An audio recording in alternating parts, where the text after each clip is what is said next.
నమస్తే, జనం పల్స్ కు స్వాగతం. నేను మీ ప్రవల్లిక. ఆంధ్రప్రదేశ్ రాజకీయాల్లో ప్రధాన ప్రతిపక్ష నేతగా ఉన్న వైఎస్ జగన్మోహన్ రెడ్డి ఇప్పుడు తెలంగాణ రాజకీయాల్లో కూడా అడుగు పెట్టబోతున్నారా? కేసీఆర్ కు జగన్ మద్దతు ఇవ్వబోతున్నారా? ఒకవేళ అదే జరిగితే తెలంగాణ రాజకీయ సమీకరణాలు ఎలా మారుతాయి? రేవంత్ రెడ్డి ప్రభుత్వంపై దాని ప్రభావం ఎంత ఉంటుంది? అలాగే చంద్రబాబు నాయుడికి కూడా దీని వల్ల రాజకీయంగా ఏమైనా ప్రభావం ఉంటుందా? ఇవే ప్రశ్నలకు ఇప్పుడు సోషల్ మీడియాలో రాజకీయ వర్గాల్లో చర్చకు దారితీస్తున్నాయి. అయితే ఈ ప్రచారంలో నిజమెంత? రాజకీయ విశ్లేషకులు ఏమంటున్నారు? ఈ వీడియోలో పూర్తిగా తెలుసుకుందాం. ఎందుకు మొదలయ్యాయి ఈ ఊహాగానాలు? ఇటీవలి కాలంలో తెలంగాణలో బీఆర్ఎస్ మళ్లీ బలపడేందుకు ప్రయత్నిస్తోంది. మరోవైపు కాంగ్రెస్ ప్రభుత్వం అధికారంలో ఉంది. బీజేపీ కూడా తన ప్రభావాన్ని పెంచుకునేందుకు కసరత్తు చేస్తుంది. ఇలాంటి సమయంలో వైఎస్ జగన్ తెలంగాణ రాజకీయాలపై దృష్టి పెడుతున్నారనే ప్రచారం మొదలైంది. అయితే ఈ ప్రచారానికి ఇప్పటి వరకు అధికారిక ధృవీకరణ లేదు. అయినా సోషల్ మీడియాలో మాత్రం దీనిపై పెద్ద ఎత్తున చర్చ జరుగుతుంది. జగన్ కేసీఆర్ సమీకరణం సాధ్యమేనా? రాజకీయాల్లో శాశ్వత మిత్రులు, శాశ్వత శత్రువులు ఉండరనే మాట తరచూ వినిపిస్తుంది. భవిష్యత్తులో ఎలాంటి రాజకీయ వ్యూహాలు రూపొందుతున్నాయనే దానిపై ఇప్పుడు స్పష్టత లేదు. అయితే జగన్ కేసీఆర్ ఒకే వేదికపై కనిపిస్తే అది తెలంగాణ రాజకీయాల్లో పెద్ద చర్చకు దారితీయవచ్చు. ఇది కేవలం విశ్లేషణ మాత్రమే.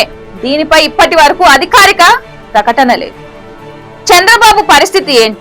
ఒకవేళ జగన్ తెలంగాణ రాజకీయాల్లో చురుకుగా వ్యవహరిస్తే దాని రాజకీయ ప్రభావం ఏపీ రాజకీయాల వైపు కూడా ఉంటుందా? టీడీపీ దీనిని ఎలా ఎదుర్కొంటుంది? రాజకీయ విశ్లేషకుల అభిప్రాయ ప్రకారం ఇలాంటి పరిణామాలు రెండు రాష్ట్రాల్లోని రాజకీయ చర్చలను ప్రభావితం చేసే అవకాశం ఉంటుంది. రేవంత్ రెడ్డి ప్రభుత్వానికి సవాలా? తెలంగాణలో ప్రస్తుతం కాంగ్రెస్ అధికారంలో ఉంది, బీఆర్ఎస్ ప్రతిపక్షంలో ఉంది. ఈ నేపథ్యంలో కొత్త రాజకీయ సమీకరణాలు ఏర్పడితే ప్రభుత్వానికి రాజకీయంగా సవాళ్లు పెరిగే అవకాశం ఉందని కొందరు విశ్లేషకులు అభిప్రాయపడుతున్నారు. అయితే ఇది కేవలం విశ్లేషణ మాత్రమే. దీనిపై ఎలాంటి అధికారిక నిర్ణయం వెలువడలేదు. నిజంగా జగన్ తెలంగాణలో రాజకీయాలు చేస్తారా? ఇప్పటి వరకు జగన్ గాని వైఎస్ఆర్ సిపి గాని తెలంగాణ రాజకీయాల్లో కొత్త కార్యాచరణపై అధికారిక ప్రకటన చేయలేదు. కాబట్టి సోషల్ మీడియాలో వస్తున్న ప్రతి వార్తను నిజమని నమ్మకూడదు. అధికారిక సమాచారం వచ్చిన తర్వాతే స్పష్టత వస్తుంది.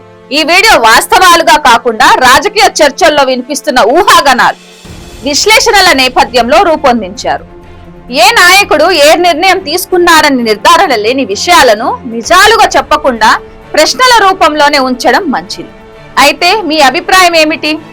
జగన్ తెలంగాణ రాజకీయాల్లో చురుకైన పాత్ర పోషిస్తే కేసీఆర్ కు రాజకీయంగా లాభమా? రేవంత్ రెడ్డికి సవాల్గానా? లేక ఇవన్నీ కేవలం రాజకీయ ఊహాగానాలేనా? మీ అభిప్రాయాన్ని కమెంట్ రూపంలో తప్పకుండా తెలియజేయండి. ఇలాంటి రాజకీయ విశ్లేషణలు, తాజా అప్డేట్స్ కోసం జనం పల్స్ ఛానల్ ను సబ్స్క్రైబ్ చేయండి.